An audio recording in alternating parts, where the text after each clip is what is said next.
నల్గొండ జిల్లా Bhuvanagiri jail superintendent గా పనిచేస్తున్న శ్రీనివాస్ 2 రోజులుగా కనిపించడం లేదు. శ్రీనివాస్ ను ఆదిలాబాద్ జిల్లా లక్సెట్టిపేటకు ట్రాన్స్ఫర్ చేశారు ఉన్నతాధికారులు. నయీం అనుచరులకు జైల్లో అన్ని ఏర్పాట్లు చేశాడని శ్రీనివాస్ పై ఆరోపణలున్నాయి. అయితే ఈ కారణంతోనే వేరే ప్రాంతానికి బదిలీ చేశామని చెప్తున్నారు అధికారులు. అయితే తనను కక్షపూరితంగా బదిలీ చేశారంటూ ఐజీకి లేఖ రాశారు శ్రీనివాస్.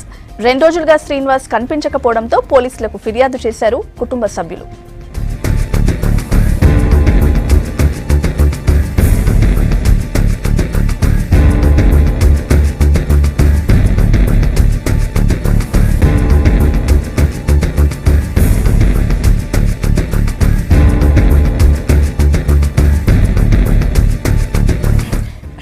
నల్గొండ జిల్లా భువనగిరి జైలు సూపరింటెండెంట్ గా పనిచేస్తున్న శ్రీనివాస్ 2 రోజులుగా కనిపించడం లేదు.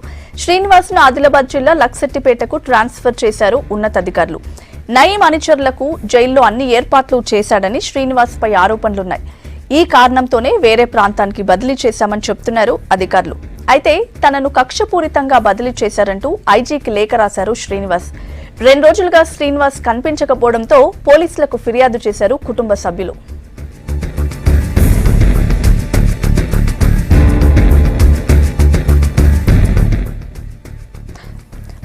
భువనగిరి జైలు సూపరింటెండెంట్ మిస్సింగ్ కు సంబంధించి మరిన్ని అప్డేట్స్ శేఖర్ అందిస్తారు. శేఖర్, ఘటనపై పోలీసు ఉన్నతాధికారులు ఏమంటున్నారు?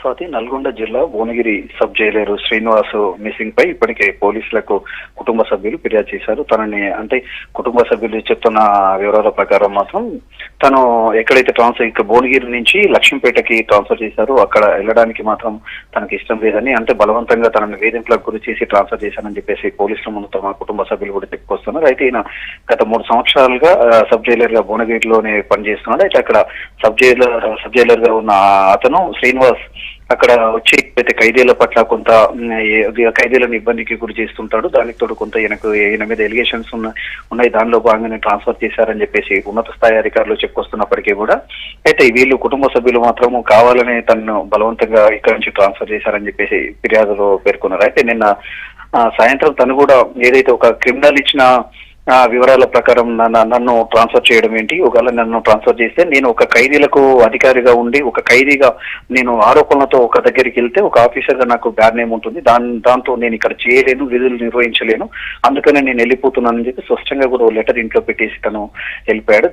దాన్ని ఏదైతే శ్రీనివాస్ లెటర్ రాశాడో ఆ లెటర్ తో పాటు కుటుంబ సభ్యులు వచ్చి భువనగిరిలో ఇప్పటికే పోలీస్ అధికారులకు ఫిర్యాదు చేశారు. ఇక దానిపై కేసుకు సంబంధించి కూడా పూర్తి స్థాయి ఇన్వెస్టిగేషన్ మాత్రం కొనసాగుతుంది. ఇంకా మరో ఆరోపణ శ్రీనివాస్ పై ఉంది. ఇక్కడ భువనగిరిలో నయీం కేసుకు సంబంధించి ఎవరైతే ఆయన ముఖ్య అనుచరులు జైలుకు వచ్చారో వాళ్ళకు కూడా సకల సౌకర్యాలు కల్పించారు. దానిలో భాగంగా కూడా పోలీసులు ఈయనపై దృష్టి సారించి ఆయనని ట్రాన్స్ఫర్ చేసి ఇన్వెస్టిగేషన్ చేసే అవకాశం కూడా ఉందనే ఒక సమాచారం కూడా మనకు తెలుస్తుంది. అయితే మొత్తానికి ఏదేమైనప్పటికీ కూడా శ్రీనివాస్ బదిలీ మాత్రం కొంత కుటుంబ సభ్యులు ఆందోళన ఉంటే అసలు ఏం జరుగుతుంది, నయీం కేసుకు సంబంధమా లేక ఇది ఉన్నత స్థాయి అధికారుల వేధింపులకు కారణమా అనేది ఇంకా పూర్తిగా స్పష్టత మాత్రం రాలేదు. కానీ పోలీస్ ఇన్వెస్టిగేషన్ తర్వాత మనకు స్పష్టత వచ్చే అవకాశం ఉంది. Swathi, right, thank you Shekhar.